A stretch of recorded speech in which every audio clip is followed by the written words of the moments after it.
What is up, plant people? It's time once more for the Planthropology Podcast, the show where we dive into the lives and careers of some very cool plant people to figure out why they do what they do and what keeps them coming back for more. I'm Vikram Baliga, your host and your humble guide in this journey through the green sciences. And as always, my friends, I am so excited to be with you today. Y'all, I have to say, I do a lot of these, and I have done so many of these, and I nerd out on every episode to some extent. But for some reason, there is just something about my guest today, Phil DeAngelis, that I nerded out so hard on this. We talked about everything from science and graduate school and what those experiences are like to having different paths in life. We talked about coastal ecology and barrier islands and rocks and soft rock and hard rock geologists, which I didn't know was a thing, and I'm glad that I do.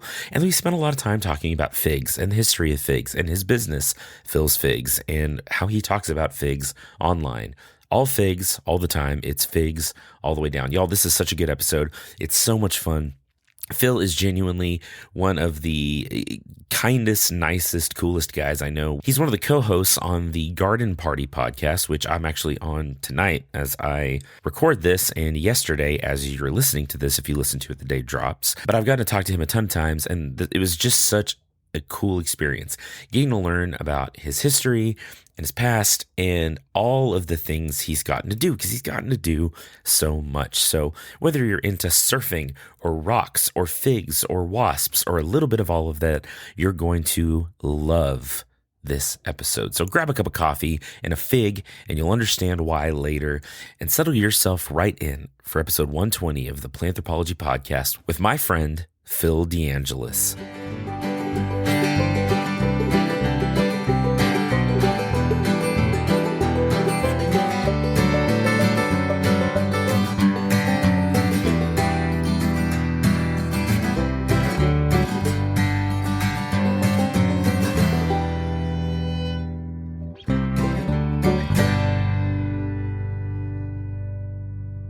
Man, Phil, so first off, thanks for jumping in last minute for today's episode. I'm so excited to talk to you. I'm stoked to be chatting on a podcast with you again, man. It's such a privilege to have us together on the Garden Party. I was having such FOMO when you were out at Smithtown with all the Garden Party people and alumni, I should say.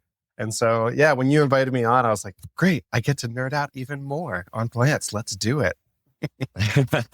Yeah, no, so we were definitely missing you there. And so for the listeners that have been around for a while, our last episode was actually Destin Nowak. And so Texas Garden Guy and I, and Gardening with Des and Michael from Smith's Garden Town all hung out. And it was hot and sweaty out there, man. Like, I tell you what. That's how you know you won, is when you left the place hot and sweaty.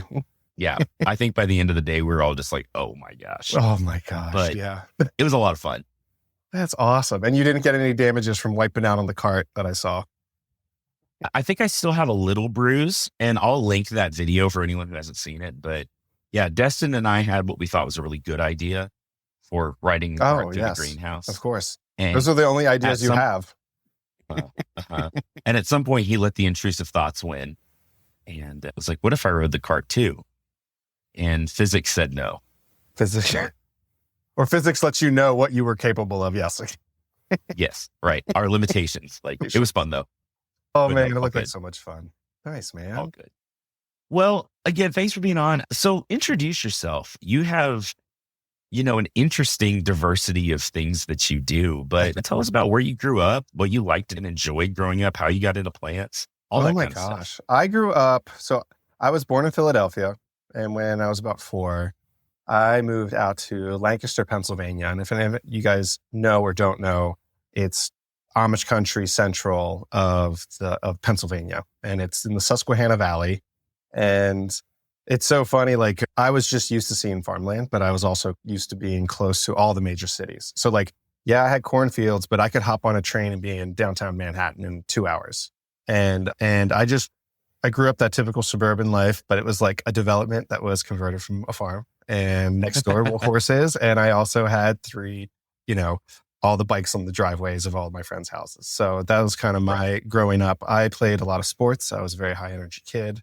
My dad's side is very Italian, all Philadelphia. My mom's side she's a daughter of the Revolution all the way back, central Pennsylvania, from the first Germans that came over in like Wow.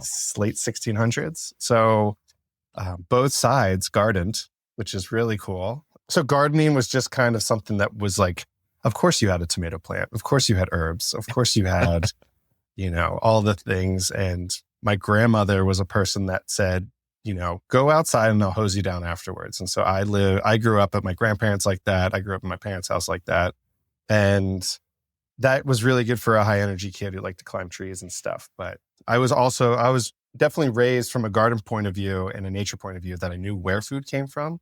And I didn't realize that people didn't know until I got older. And when I started living in cities and things, so like I ended up finishing high school, I went to Skidmore College for undergrad and I studied management and business and I studied geoscience. And that's where I really got into the earth sciences and climatology specifically. And so in sediment records, how we could see indications of climate change. And even whether it was in tree rings through dendrochronology, or if it was literally air bubbles in glacial ice to look at oxygen and carbon dioxide fluctuations. And I also studied management and business because I was quite the extrovert too. And I followed a lot of shoulds in life. So like, you should do this. You should go into a city and get that office. And I worked in sales and marketing for Zipcar for like 3, 4, or 5 years. Oh, wow. Yeah. I started as inside sales for Zipcar doing business to business. Before that, I did a year of environmental hazardous waste and I hated it. And I was like, everyone's running from the acid that spilled and I had to put on the Tyvek suit and go in and clean it up. And I was like, this is not for me. I get it. I'll end up going back to science and using hydrochloric acid a lot, but it's not one of the heavy acids, but I moved away from that. And there was a really cool inflection point when I discovered farmers markets as a young adult in Cambridge, Massachusetts, where I was living at the time. And all of a sudden they're like, I grew up eating Swiss chard and broccoli rabe with beans and potatoes that my dad made and called it beans and greens. And he's like, this is the healthiest thing you can eat. You'll be healthy your whole life if you eat it, and it costs you $4. And I was like, that's amazing. Yeah. And so I started going to farmers markets like, oh, I have these things. And I moved into a really sweet apartment with my now wife, Grace. We've been together for almost 20 years, but we met in college. And she and I had a garden space out back and I saw someone planting. I was like, I want a garden. This sounds amazing. And I was into homebrewing beer at the time. So the first thing I planted were hops. Oh, wow. And every spring you can buy rhizomes of hops. And I bought Cascade and Chinook, which are great for IPA varieties. And there's so many more variants out there now in the brewing world, but they grow great in the New England because they love like a Germanic climate.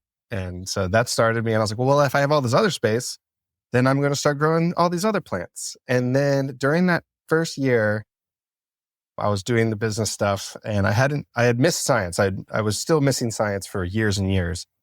But when I traveled Europe and I did my Italian genealogy. So I knew where my great grandparents were from in Pennsylvania, but I decided to go with my buddy John, who also has an Italian side. And we went to Italy and I found out where my family was from in Italy. And we can talk about that, I guess, in the second half of why I started Bill's Figs. But it's a huge inflection point when I went out there and I had fresh figs for the first time. And I grew up with stories that my dad and my uncles and my aunts told me about my great-grandfather's fig tree that he ceremoniously wrapped every year in Philadelphia because it was a little too cold. It wouldn't survive winter. So they wrapped it. It was a cutting that they brought over from Italy. And it had this whole big, like almost religious aspect to this fig tree that was coveted. And I was like, I've never had a fig. I didn't eat my first fresh fig till I'm 38 now, till I was 25. And as soon as I ate it, I was like, that's a fig. And then my friend's dad's third cousin, Aurelia, was like, yeah, that's a fig. Haven't you had a fig before? And I was like, no. And he's like, oh, well, they're everywhere here. And I was like, I can see that. So when I came back, I'm like, I'm going to find a fig tree. And then I found a place in Boston, in Rosendale. It's now closed, called figtrees.net. And to Morlaix, I got my first 2 fig trees. And if anyone knows me and all my friends know me, that I can't just do something casually. I have to go all in. And all of a sudden I was like, well, wait, can't you propagate figs? My dad told me I could. Okay. So I'm going to look down. Oh, there's a forum. Oh, there's 2 forums. There's 3 forums. Oh, there's a place that sells scions. You could order directly from UC Davis's fig repository as well back in the day. I don't know if they still do it, but or there's like a third party. And I got these cuttings and I killed them immediately. And I was like, okay, we shall try again. And this was about 2012. And I just had these 2 fig trees. I wanted to show off to my dad. I was like, Dad, I got him one. We got these fun little varieties. And when I was living in Boston, I got engaged to my wife, took a promotion as an account executive for Zipcar in their DC office, lived there 8 months, had a garden in this sweet apartment there, saw fig trees growing in DC. I was like, they can grow in the ground here. That's amazing. Slowly met more and more people in the fig world. I was becoming this like enthusiast, if you will, this collector. And by 2015, I looked at my wife and I was getting stressed at work because I was account executive for Zipcar for Business. And I looked at all these people starting their businesses and working in different avenues.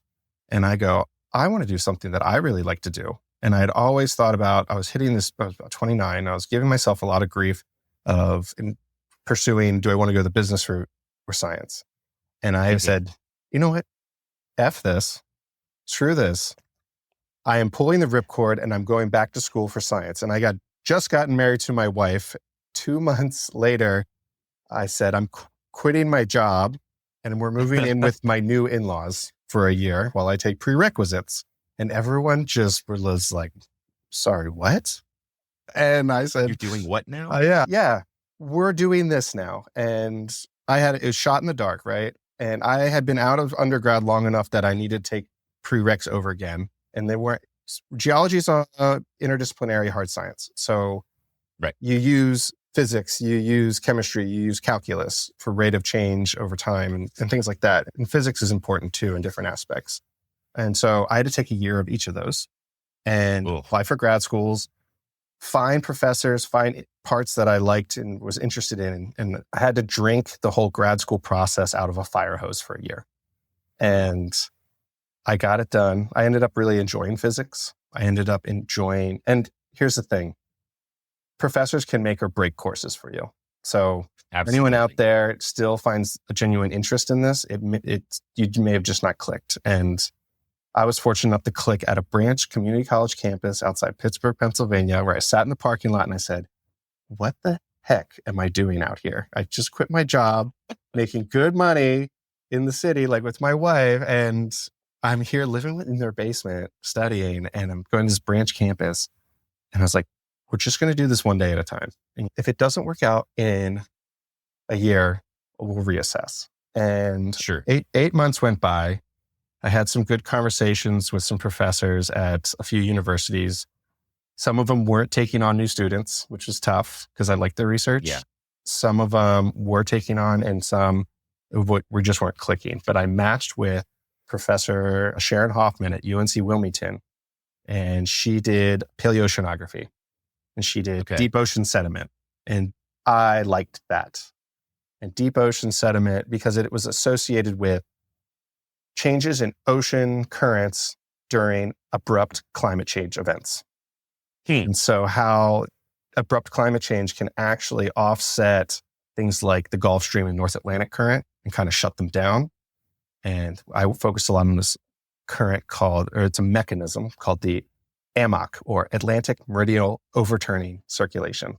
And that is where surface cold waters fall and descend due to density and due to cold temperatures and salinity. And they become deep water currents that run across the ocean bottom. And so I collected sortable silt to determine the rate of those currents. And I also looked at foraminifera, different species, whether they're pelagic or benthic.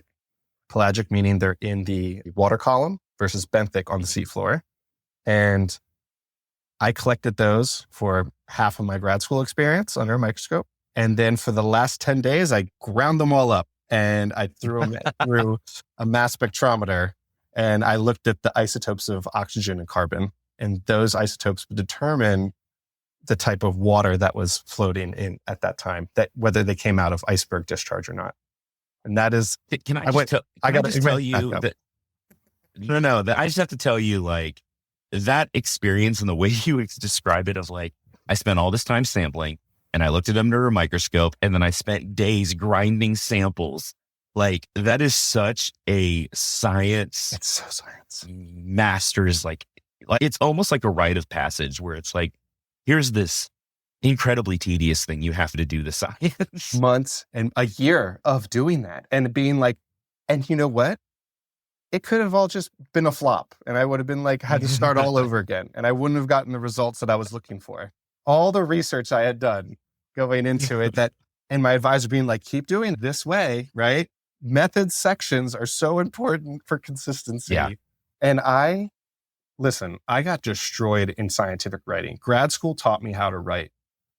Yeah. Through hell or high water. Like I'm a math person. So reading and writing in the science community is a practice. And I can say that on the other side of it. It just is a very humbling experience. There are times I had papers that had more red ink than black ink on them. And looking back, it was all okay. But at the time, it was like a 5-engine fire alarm, but Yep. you come out the other end and your professors are hugging you and like, what just happened? But you feel so empowered. So I'm very humbled by graduate school. And I had some really key professors that were very supportive in the process. And so that ties back into that. But looking back, I loved what I did and actually being at UNC Wilmington, we had a huge coastal program. Center for Marine Science was a really great facility for me because it also introduced me to, I did offshore deep ocean currents where there's a lot of barrier island geomorphological mechanisms that are happening just on our coastline that I find extremely fascinating. And when I graduated, I actually got in with a coastal engineering firm that literally did beach island monitoring is a unique mechanism that we have on the East Coast of the United States that only exists in a few parts of the world, which is our barrier island system. And all these barrier islands are all sediment runoff from the old Appalachian Mountains and this kind of breakdown of the whole East Coast. Because once upon a time, the Appalachians were as tall as the Himalayas or the Andes, right? Mm-hmm. So on a geologic timescale, like it's hard to conceptualize that because of tectonic plate shifting over time. And so everything's kind of eroded over time and you have these big watersheds that have helped carry all this sediment out. And it has fluctuated up and down during sea level rise and fall for eons, right? And so we have this great, huge collection of sediment that runs from basically New Jersey to Miami, or I should say Long Island to Miami.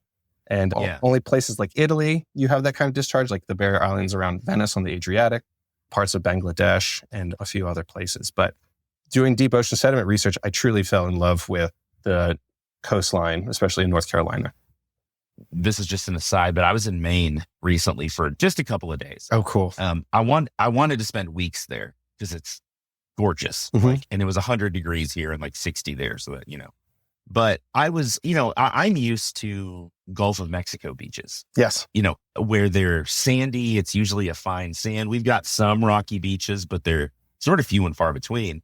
And then flying into Maine, over the coast, I was like, oh, these are giant rocks. Like, it's all rocks. Granite outcroppings. Yeah. A huge part of the East Coast and what you see where the rocks stop and the sand barrier islands begin is the furthest extent of glaciation on the United States.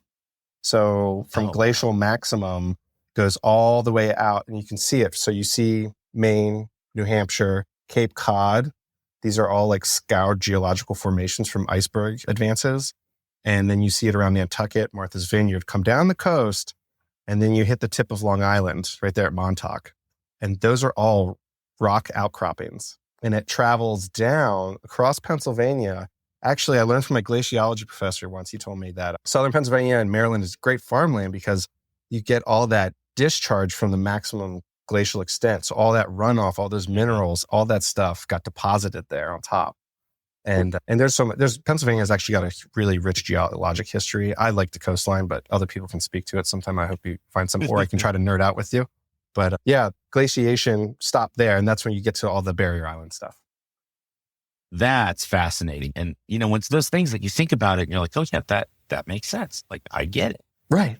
But it doesn't, like, you wouldn't just like realize that, right? You wouldn't just think of that, but like, knowing that, that's where the glaciers were. And it's proving this, like the scientific method as a whole of like, it took hundreds of years to prove that with research.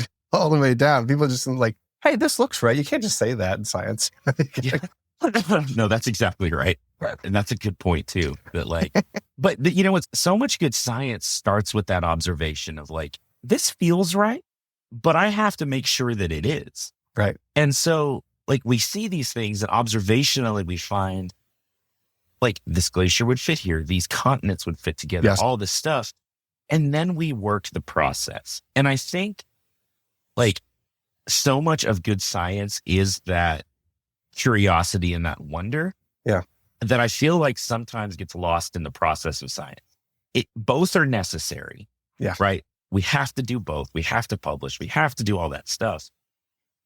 But like, I think the best scientists I know and the best science educators I know are just curious at heart, right? They're inquisitive at heart. When you let the curiosity flow and you let the ego go when people challenge you, because you're realizing it's just because everybody wants to find the closest, most accurate answer, it helps a lot. And the curiosity piece is beautiful. And there's so many aspects of science that you can find your little gem to jump into if anyone's curious about being in science. And it's so true. Like letting your curiosity flow, like literally just like looking at a landscape, touching the sand, being like, how did this get like this? Taking a step back. You're absolutely right, man. That's fascinating. So just to like key off of one thing you said, just because we hear a lot of stuff, social media, and we'll talk about this a little bit more later, is this weird, like, I don't even know what to call it, smattering of things that are true and really interesting in between all of this like incredible nonsense, right? Like there's all of this stuff out there. Yeah. So from a geological perspective, like living in that part of the world or the country and studying it, you hear all these things like the Appalachian Mountains are older than like anything. Like they're one of the oldest like geological formations, definitely in North America, but like maybe in the world. Like, is that true? Like how old are these mountains? There are, there's a few that kind of reach. So everyone talks about Pangea being the supercontinent. That wasn't the first supercontinent. Before that, there were tectonic plate movement is such a huge factor in them. And it's such a huge factor for sequestering carbon, creating greenhouse gases. Like it has a lot of mechanisms that people will debate like, oh, that's why global warming is not anthropogenic. And I'm like, I don't know about that. That's the whole debate is that these things are anthropogenic. But like, that's when I tell people jokingly, like majority of our lifetime or majority of the Earth's existence has been without ice caps. But on a human time scale, we've only known it with ice caps for our existence. Mm-hmm. But circling back, and I may have tangential flighted too soon there. Oh, that's fine. There are some like billion-year-old formations. I think and I don't remember the plate because I'm more of a soft rock guy, and there's definitely some hard rock guys, and that's the huge split. We call them. You're a soft rock, which is like sediment, and then you go hard rock, which is like all the way back to the beginning of time, or like igneous, all those guys. I had a professor that was also a sedimentologist, but he also studied impact events like the Punta events in the Jurassic period. So you have to, and I'm going to have to talk again because there's so many aspects of geology, which is why I love it. And I also love the fact that it's so tangible, which is also probably why you like your field of study as well, because you can see the science right there. It's just not on a sheet of paper. And I really like geology was great for me. If anyone has ADHD, I have it. It's great. It's tough at times, but man, it's great because once you start to love yourself more about it, because geology allowed me to get out there, see it, feel it, absorb it, and kind of run with it. And so there's so many aspects of science that cater to our types of brains. But I hope I was able to wrap that all together. Yeah, no, that's really interesting. Like, I just think that I have never like formally studied geology, but I've always been fascinated by it. Fascinated because like it is so fundamental to our existence on this planet. Yes. Like everything that exists. And I tell my students that like we owe our entire existence to this, like, if you were to look at the earth like a beach ball, this like microns thick layer of soil and rock that supports everything that we do. And it's fascinating. And like, I live on this weird geological formation. We call it the Caprock Escarpment or the Llano Estacado. So this big flat mesa up here. Okay. Yeah. So we sit about 1,000 meters above sea level where I am. And this formation runs some 250 miles north to south, and then 120, 150 east to west. And we have pretty much a uniform 1% slope over the whole thing. Oh my gosh. Like it is about as flat as you can imagine. Like here. a super mesa. Yeah, it's huge. And, the Permian Basin, that the inland sea that used to fill the Permian Basin and has deposited all this oil and all of this stuff, I think we were like kind of on the coast. Oh yeah. Big I'm sure flat you got to think during the Cretaceous too, there's a huge sea that went right through like what we know as like Utah and like Moab, and those lakes, those salt lakes are like remnants of it, right? So if you start to look, you start to see everything. And that's what's really cool about geology. And the first law of geology is the law of superposition. And that is older things are below and younger things are above. And we actually were able, the geologic record used fossils to help determine timelines. There's different techniques now, like you use lead dating and argon dating in like zircon crystals, and that can be an accurate result. You can do carbon dating, but it's not very old. People are like, carbon dating doesn't work. I'm like, yeah, it doesn't work after 26,000 years, but that is so young on a geologic scale, right? With my soft rock and my climatology, like I think ice cores only go back 400,000 years and the Vostok core goes back maybe 800,000. And that's still a blip, Yeah. If you think that the dinosaurs went out at 64 million and the Permian Triassic boundary was 275 million, like that's nothing. And yeah, I find it so beautiful because you can see it right there. A lot of my field trips were on the sides of highways. And you pull out and you're like, there's a frozen reef with trilobites and corals and sponges. And it's all stored there if you know where to look. And even in soft rock systems, like what I study Barrier Islands, you can see the migration of the islands themselves over time from ocean currents. And that pure raw energy, which is really cool. That's really interesting. So you were mentioning before we started recording that you work too with different plant species looking at sea levels and things. Is that correct? I do. So I worked in coastal engineering for about 4 years after graduate school, and it was fascinating. I got to write monitoring reports on how sand migrated, and we built dune systems. And first of all, dune systems are really, they're successful because of the endoskeleton created by rhizomes and roots of plants, right? And the matrix of various species. We'll tie back to that. When I left coastal engineering, because I was traveling too much, I wanted to be home with my kids, I had the opportunity to join in with the state of North Carolina at the Department of Environmental Quality.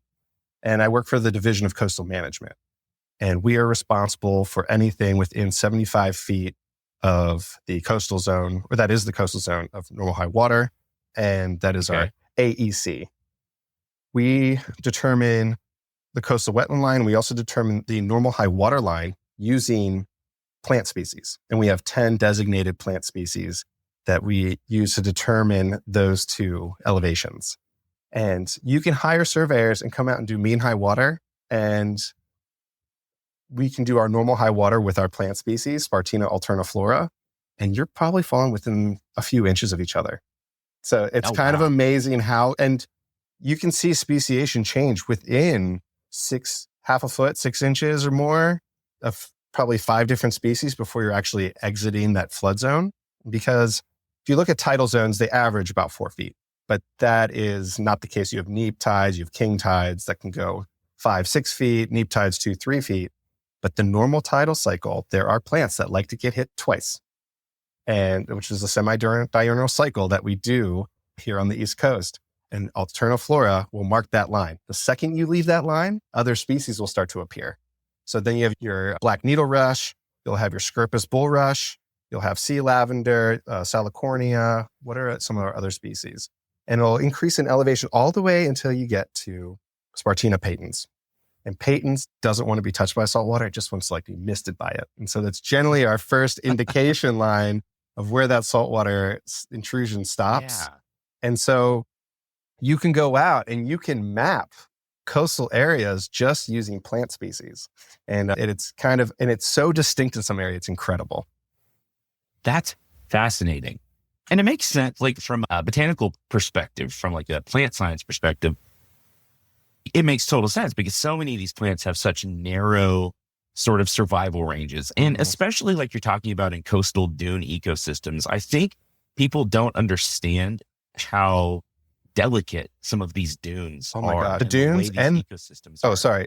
And the estuarine systems is where we do a lot of those speciations too. So I jumped from the coastal side over to the speciation of the water that's side, fine. which is on our backwaters, creeks, places where people want to build piers and docks and marinas, and they want to get rid of them.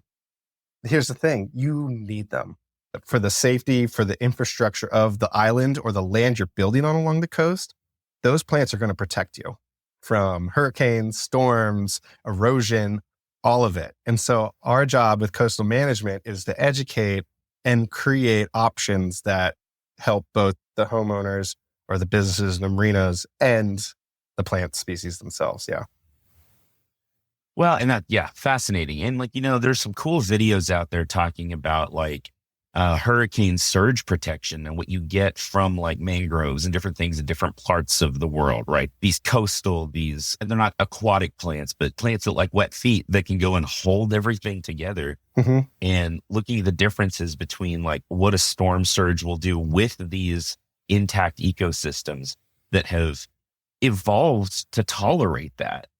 Oh yeah. And the amount of damage we see when they don't exist. And the ability to rebound and rebuild places after a storm's gone through. Like, it's amazing. And if you let the natural system handle it itself, it'll bounce back in just a few years. It's kind of incredible. But it's a beautiful thing to see them do their job and be where they want to be in such an acute elevation or environment that can change. Like, you can move 5 feet and all of a sudden it's a totally different environment. I read this. I don't know if you ever read The Sixth Extinction, but they were talking about different microclimates.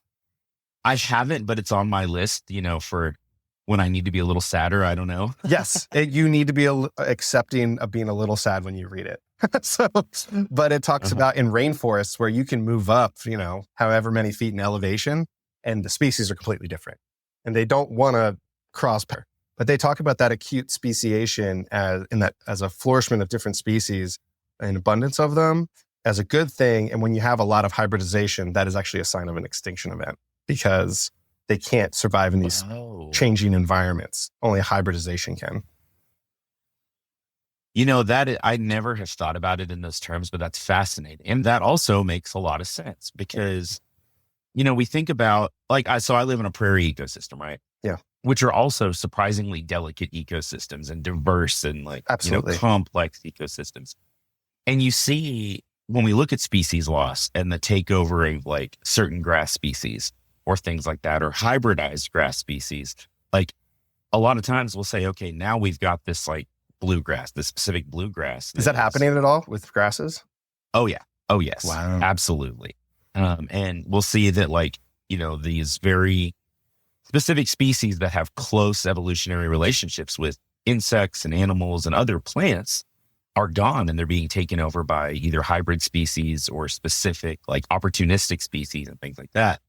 But that makes so much sense just at different levels of, striations in a aquatic ecosystem or a beach ecosystem, a dune ecosystem or whatever. That's really fascinating and scary. I don't know. Some of both. It's scary. I mean, for the geologic timescale, barrier islands are very young and very dynamic. Unfortunately, we built these static towns on top of these moving islands. And so now it's like a bandana on a bullet hole to do a lot of these dredge projects and try to do a lot of plantings to try to recover when a lot of these islands want to roll and move and the species move with it. But sea level rise is inevitable too, right? So that's happening. But I think the adaptability of these dynamic islands is seen in the plant species, which is pretty cool. And I'm glad I could talk about other plants with you that I do for work. Yeah, no, that's fascinating to me.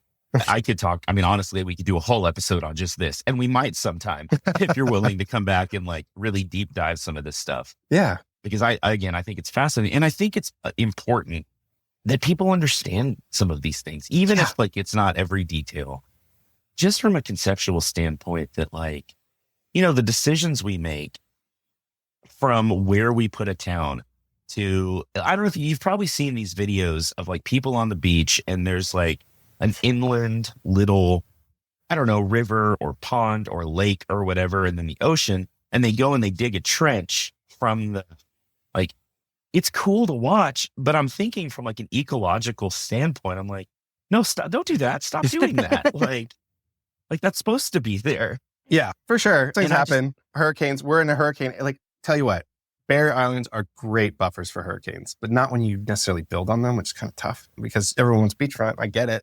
There are so many impacts where you could dig a small trench and have a runoff like that you could have one storm event, and the quantity of energy that the ocean can produce is insane. Even on the East Coast where we don't get the same swell you do for all you surfers in California. I'm a big surfer, so that's why I love the coastline too. But you could have one big nor'easter storm that can wash that whole trench away, no problem. Yeah.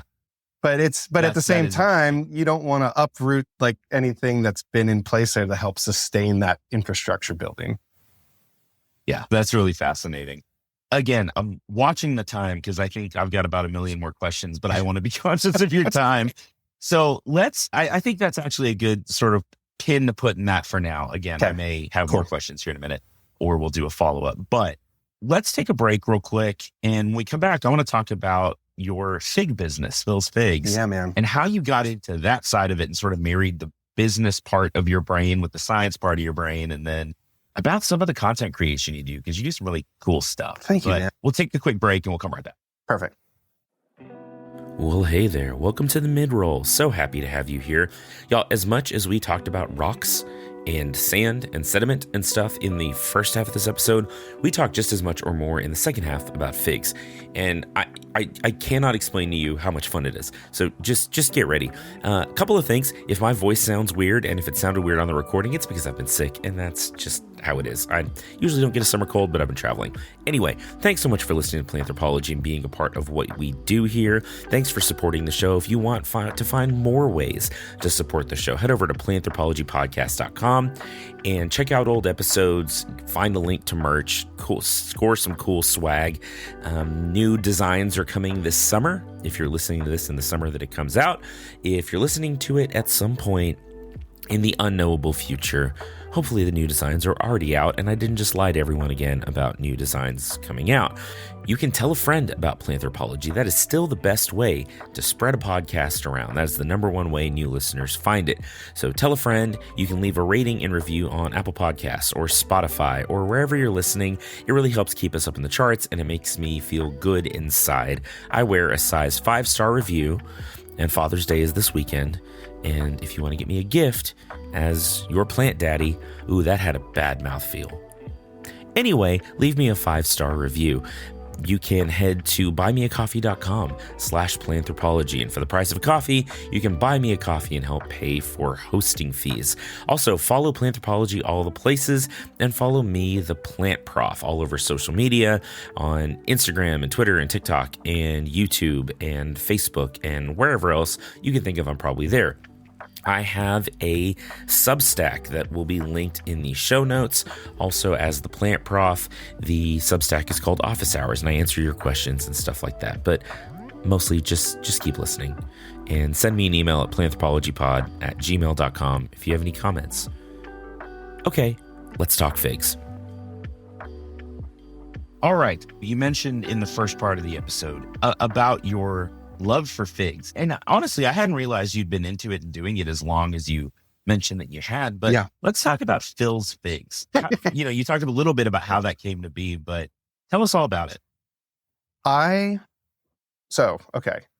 had been collecting figs and gardening for 10, 11, 12 years, watching people on YouTube. And when I left my job to take time off to be with my family, because it was a travel heavy job, I was like, I'm going to do a case study. For all you business people out there, I am going to see what it's like to start an LLC. I'm going to see what it's like to do like a business tax thing. I am going to put things out that I really wanted to see how a business would operate. And I did it from a place of, I have to make it so simple that I can obsess over it and B, like the product is very straightforward. And that was fig trees because I was already out here propagating. And it also gave me an excuse to tell my wife that I was going to buy a greenhouse. And that was pretty cool. And I Whatever actually, it takes. yeah. Right? And I actually, a few months later after starting it all, this is only 2.5 years ago, a little over, that I decided like, okay, after all these years of growing figs and making this little food forest in my backyard, that I am going to start a business with just these fig trees. And I was fortunate enough that the fig community has other people that have done it. So I could be like, well, hey, why don't I just try doing this? And then if I want to start my own business, well, I need some sales channels or sales funnels. So I wanted to create content. And then the content got to be educational, which I like to talk to people. And I got to kind of describe from the purest form possible. You guys are getting pure Phil. Maybe like I'm editing stuff, but it's still me like saying things to a camera. And I kept it small and cute, like just figs, and I'm comfortable speaking to a camera, getting comfortable writing about something, getting comfortable with myself, just about something that I thought was probably one of the nerdiest things of all time. But, you know, and I'm a scientist too, but like, and putting myself out there and seeing if I could create a business and get a profit stream and at the same time engage with everybody. And it took off way faster and way better than I could have ever imagined. And I think it's just because I'm coming from A, an organic place, and B, a selfless place. Like it's just me, and I'm just going to have fun with it. Right. And I don't know the most about figs out of anybody, but I know enough that I could talk about it, and that's okay with me. And I learn as I go. Yeah, you know a lot more about figs than I do. And I have Flattering. What's funny is we've done. Well, no, but it's the truth. Like we've done the garden party, you know, on and off. You're a consistent, you know, host, and I come on when I can. I think I'm on tomorrow, actually. Yeah, you are. As we record this, I might not make it because I'm going to be traveling back to North Carolina. That's right. So you can. Well, I'll try to talk about figs for you then. Thank you. But like every time we're on and you start talking about it, I'm like, I didn't know that, and like I learn a lot, and that for me is so much fun. Like, there's a reason I have gotten back in education. I ran a landscape company for a couple of years, and I could have kept doing that, but like, one, it was hot, and I was tired.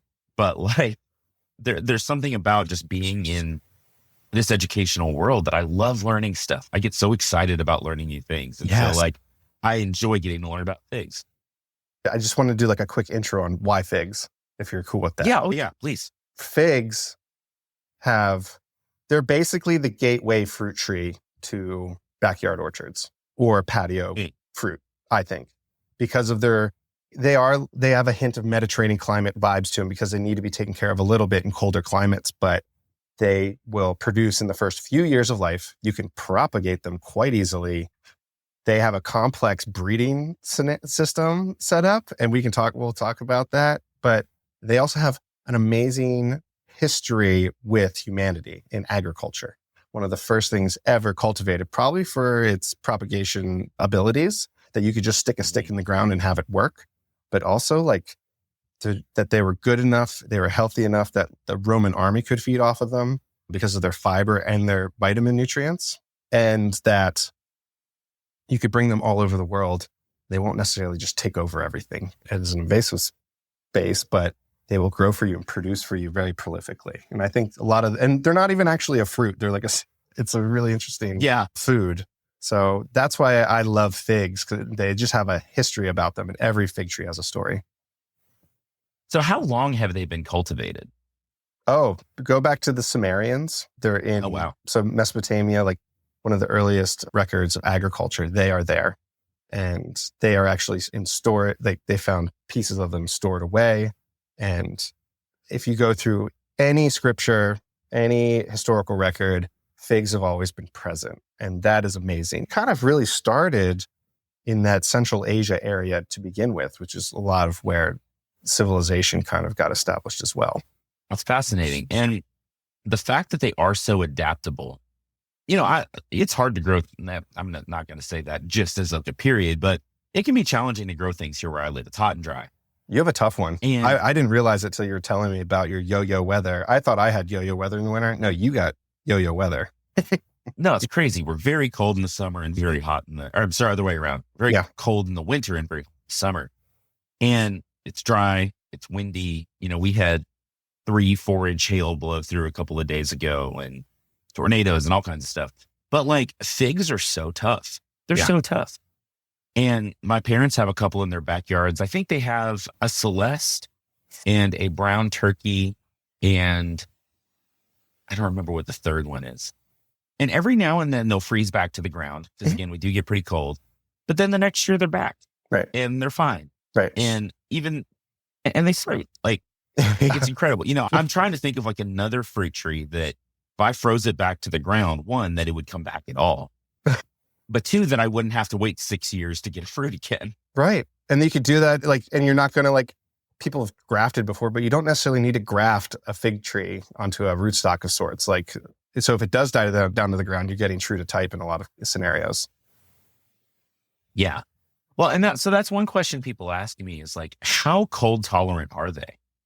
There are a few species that really, and this is kind of why Celeste and brown turkeys are so popular in hardy Chicago, is because they are some of the easiest ones to propagate.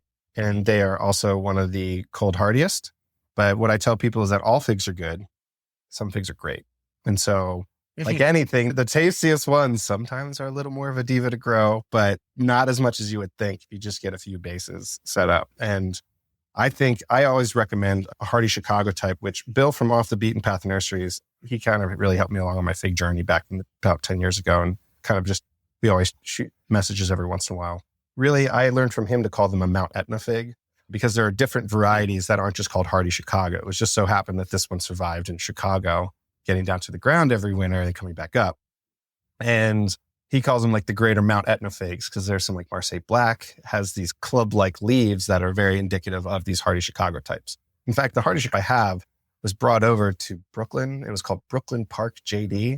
And it wasn't until I did side-by-sides and comparisons like, oh, it's a hardy Chicago fig. But there's different sources of this. And that's pretty cool. They all have like nuances in and of themselves. But I feel like just getting started with a hardy variety, it's the first 3 years that are tough to take care of them. And then after that, it's like kind of like good luck killing them after that, you know?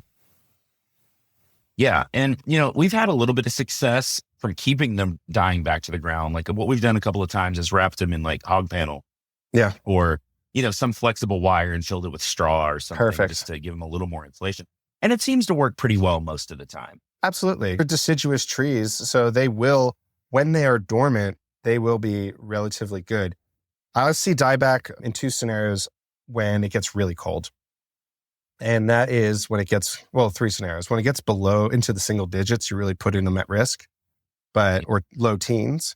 But also if you prune them before the colder months, they have a harder time retaining any sort of heat and moisture. So you'll see more vulnerable to dieback then, which is a problem for me as I sell cuttings all winter.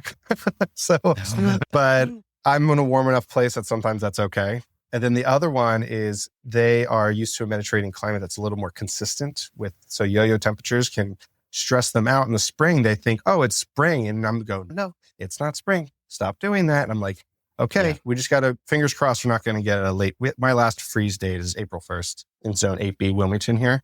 And so sometimes they'll wake up this first week of March, second week of March, because we'll get a bunch of 70 to 80 degrees days in a row. And I'm kind of freaking out. Mm-hmm. So those scenarios can stress them out. So if you have them in a place where it gets warm early in the year, but they can have a late freeze, that can hurt them a lot. Yeah. And that's like, we're like a 7B. Depends on the year, almost between a 7B and an 8A, but nice. You know, kind of right in there. There you go. And our average freeze is around tax day, you know, April 10th, April 15th, something there you like go. that. So yeah, it's those, but then we'll have a week in February when it's 80 degrees and it's just like, oh no, everything's going to get hit. But yeah, please stop. Because we get enough cold and we get cool early enough that most of our like fruit trees will fill their chill requirement. Mm-hmm. And so they're ready to go that first warm week. Right. Even when I'm like, one of those things. Also, so that's interesting too. Sorry. Go ahead. I was going to say and it's another reminder that 8B Wilmington, North Carolina isn't the same as like 8B Vancouver, British Columbia, or 8B, because figs still like to get hot in the summer and have some warm weather, which is probably why they do well for you and recover well for you where you are. Well, and we get really sweet figs, right? That heat really builds up the sugar content in. Yes. Yes. I was going to say fruit. It's not exactly a fruit. Let's talk about that because that's such a weird thing. It's amazing. So let's talk about the reproductive cycle of figs because one, well, okay, I don't want to like give away the punchline here. Okay. But people kind of freak out about it. I'm going to be real honest. Like when I tell people about like how that works, sometimes they're like, I'm sorry, what now? So take us through the reproductive cycle of a fig. So any figs that a lot of us grow are generally common figs. There are a few other types. There are the San Pedro figs and there are Smyrna figs. San Pedro and Smyrna figs require caprification. There is a fourth variety of fig that is called a caprifig. That is the male fig. So the other three I mentioned were female figs. The common figs will self-fruit. They're not self-fertile, they're parthenocarpic, but they will at least ripen for you and use figs. San Pedros have two crops. They have the breba, and some common figs have two crops as well, which form on last year's wood, and then the new growth of the year. They'll push out fruit on the green growth, and as it lignifies, it'll sit there and have fruits that eventually ripen in the fall. Now, Smyrna figs and the main crop of San Pedros require a parasitic wasp, the fig wasp, which is like Blastophagia, I don't know the full name, that is an acute relationship with the fig tree. And they create colonies in the male figs, the male caprifigs. And these are tiny wasps. If you see a wasp on your fig, it's probably not it. If you see tiny little dots swarming you and you're in the state of California or swarming the figs, that might be it. Okay. They are living in colonies in the male caprifigs, the Profici, which is the first crop in the spring. And when they are in those figs, they have male and female wasps. The males will always hatch first, and they will go around and they would impregnate the females, and then they will start to burrow out of the fig. This is the male caprifig only, and they will not make it. They will get just to the hole and they'll die. The female fig wasps will wake up, crawl out that hole, and set out on a flight to go create another colony since they're already pregnant. And they will go and try to find other male figs or caprifigs to create the colony for this next phase again. And the problem is that they will unfortunately go into female figs and they will crawl in before the fig is ripe. The eye is really small, so small that when the fig wasps penetrate, and they have really narrow heads, it's a very acute speciation, go in, their wings will get ripped off in the process. They will try to lay eggs, but they can't. They'll get absorbed by the enzymes that are in the fruit before it's ripened, and it will dissolve the fig wasp. The pollen that it brought along with it from the male fig will caprify that fig, and it can ripen. Fascinating.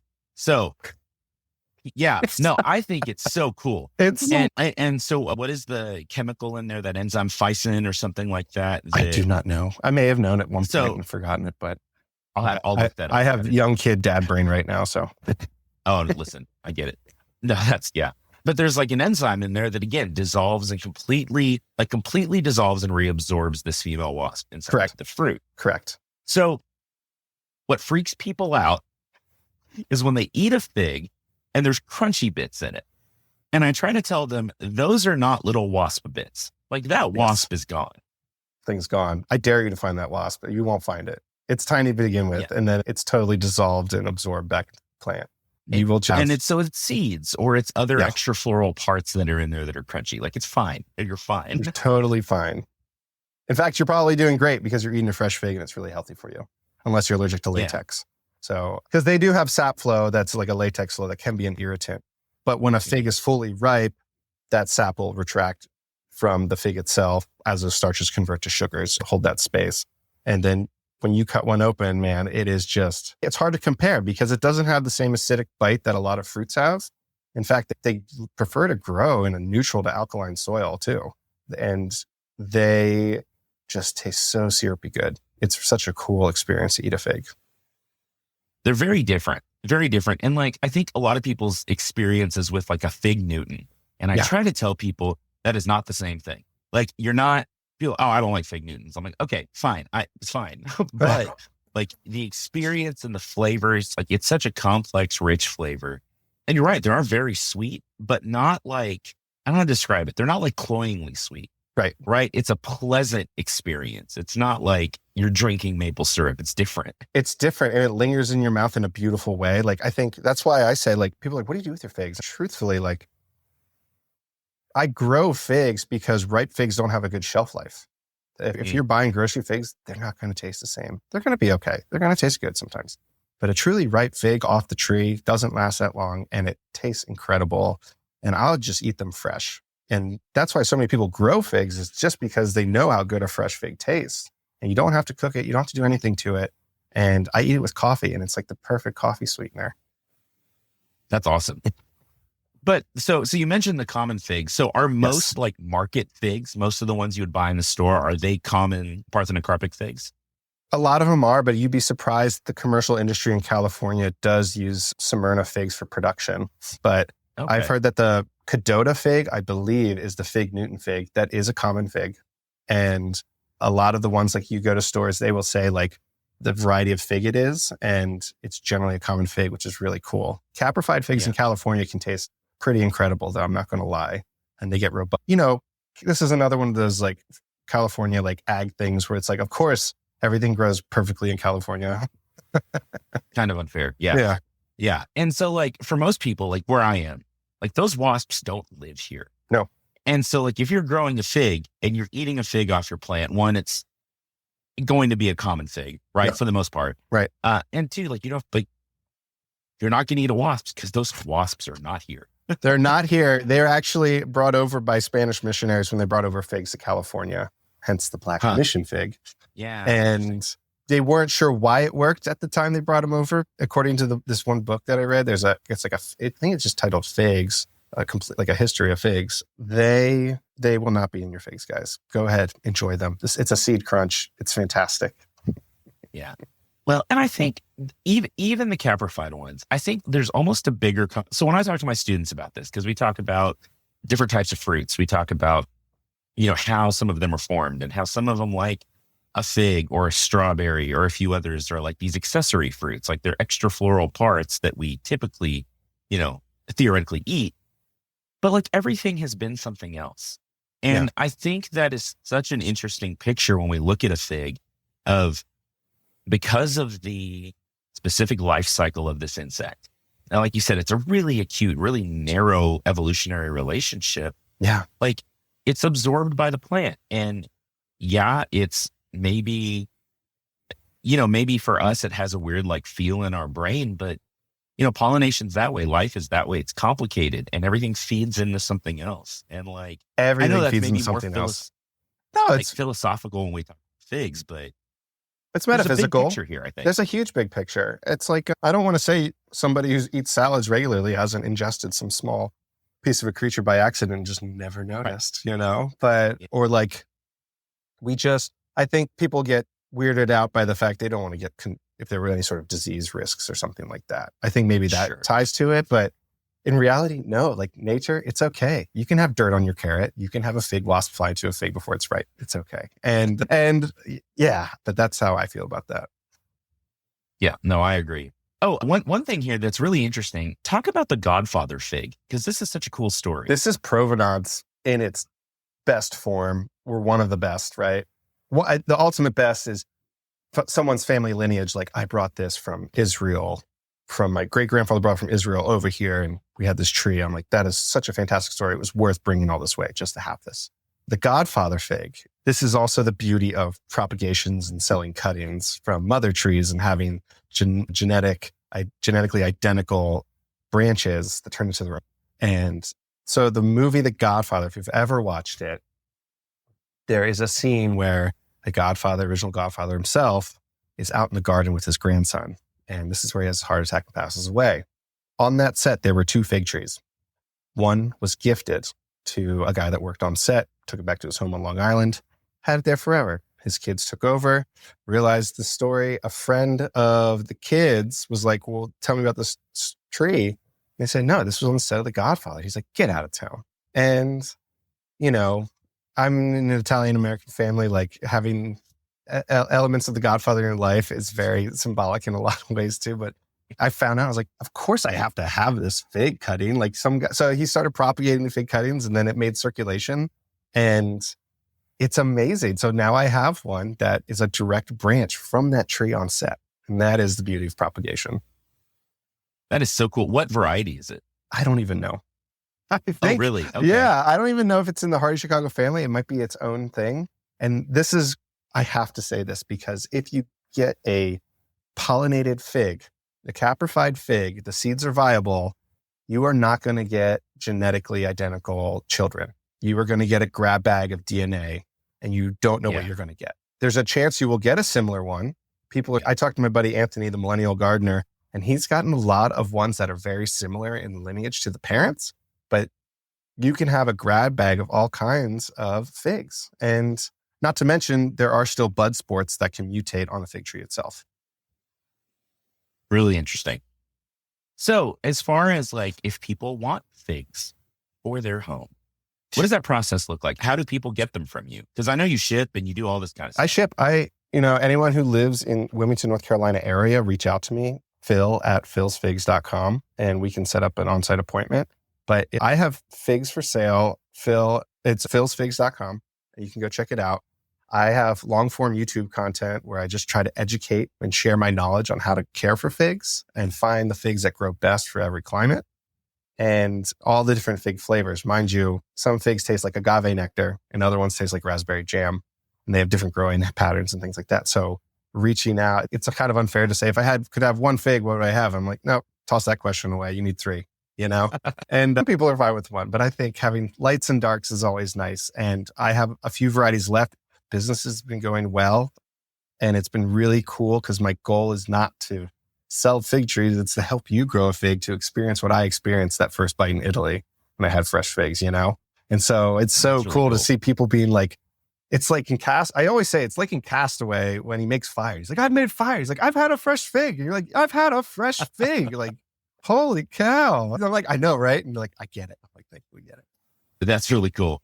That's really cool. So do you have some left still? Because I know that's more of a, like, you cut them, early winter and then... Yeah, I cut them. This winter was exceptionally... What does the timing look like? It takes for 3 months is my goal for propagating a fig cutting, and then to give it a few extra days to really kick it into gear so it's healthy enough to ship, because I've encountered that before where I've just shipped them too soon and they're just not happy enough. And so I have to hedge myself a little more, but I do get a lot of requests. So I try to grant them. And if anything happens during shipping, I try to either refund immediately or try to resend out another one, or both for that matter. But usually every spring I have a big spring sale, and they're usually in 4x9 tree pots or 1 gallon containers. And I ship them via USPS around the country. And I'm with my nursery license, I can do it around the country. Cool. Continental US, sorry, Alaska and Hawaii. Yeah. I feel like figs in Alaska might be tough. Yeah. If there's a will, there's a way for sure. Do a little greenhouse or something. Ice in Massachusetts, he has them in a greenhouse all the time. He just leaves them in the greenhouse. He's like, that's impressive, actually. There you go. Gotta be cold up there. So you say you don't have a favorite fig, so I'll cross that off my list of questions for you. I have a few. Well, okay, so give us those, but then also, do you have a favorite fig recipe? Oh my gosh. Outside of figs and coffee, I love figs on pizza. I think it is a great flavor profile. Figs cross the boundary between sweet and savory. They are the liaison piece there. And when you cook figs, you caramelize them a lot. They can really get that nice caramelization. If they're a little underripe, you can actually get that like animalization a little bit, like the starches and the sugars. This is why a lot of store-bought ones are cooked too. And you can eat them like candy, or you can eat them with balsamic and cheese. And that's why they're just so versatile. But you take a prosciutto fig pizza and then get back to me. Maybe sprinkle some fresh basil on top and you're good. I'm going to have to make a pizza now because that sounds really good. And here's the thing, people can slice them long ways, but you slice them like pepperonis, like little sideways like this, and little discs. They will cook beautifully for you. My brother has really gotten into pizza making. So shout out to Uni Pizza Ovens because he loves his and he's got it dialed. And fig pizza has been an awesome seasonal favorite. You were talking about using your business as an excuse to buy a greenhouse. This may be a good excuse for me to buy a pizza oven. To work through that a You're little like, bit. honey, we have this. We need a pizza oven. And let me explain it why. makes total sense to me. Well, man, this has been so fascinating. Like I said, I have about 1 million more questions for you, so you're going to have to come back again. Oh, thanks so much, man. So that It's I can been a bother you blast. more with all of my nerdy questions. So one thing I ask all of my guests, every episode I've done, 100 and whatever episodes, and I've got some of the coolest, most interesting answers for this. But if you had a piece of advice, just something you'd like to leave the listeners with, that could be about growing figs, that could be just about life in general. What would that be? What would you like people to take home with them? Oh my gosh. I always have something in the back of my brain based on my journey of life, and I had to come to this conclusion. But just get started. If you have an idea, just get started. And when you have any sort of beautiful passion and you worry, there will always be negative talk in your head. There will always be positive talk. So whichever you decide to feed takes precedence. And if you have an inkling, like I really am of that personality type. Now I am, where I had a lot of self-doubt in my 20s and trying to figure out life. And now that I'm in my later 30s, play the long game and just keep going on something that truly interests you and finding passions. If you don't know, go out and start trying stuff. And one of the things is gardening for me that really took off, and propagating figs, and the meditation process of that allows me to keep going. But who I've met along the way, and you realize that life is not an end point at any given place. It's a fourth dimensional long journey, reinforces just to get started. And I hope that makes sense. So just get out there and get started. Oh, yeah. Yes. Fantastic. That's great advice. Well, Phil, this has been so much fun. Where all can people find you? Where can we get your videos and everything else? YouTube, it's Phil's Figs. Facebook, I need to post more, but I usually put out my pictures and communication there at Phil's Figs. And Instagram is my other platform I dedicate stuff to at Phil's Figs. And at philsfigs.com, where I still have some fig trees left. So reach out, contact me personally. I'm here to help you grow a fig tree. Very cool. Phil, this has been so much fun. So much We'll do fun. it again. We will chat soon on the garden party, I'm sure. But man, just an inspiration. I've learned a lot. Thank you, man. Wonderful to talk to you. You're the best to talk to, man. It's fun hanging out.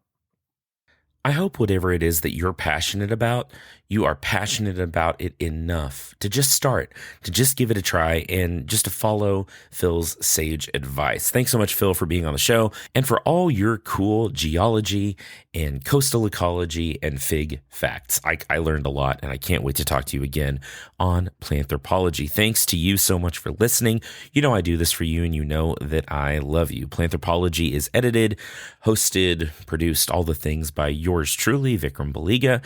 Our opening and closing music is by the award-winning composer Nick Scout, and the mid-roll music is by my buddy Rui, and I hope you'll go find and enjoy his really cool lo-fi dad jazz. Thanks for listening. Thanks for being a part of it.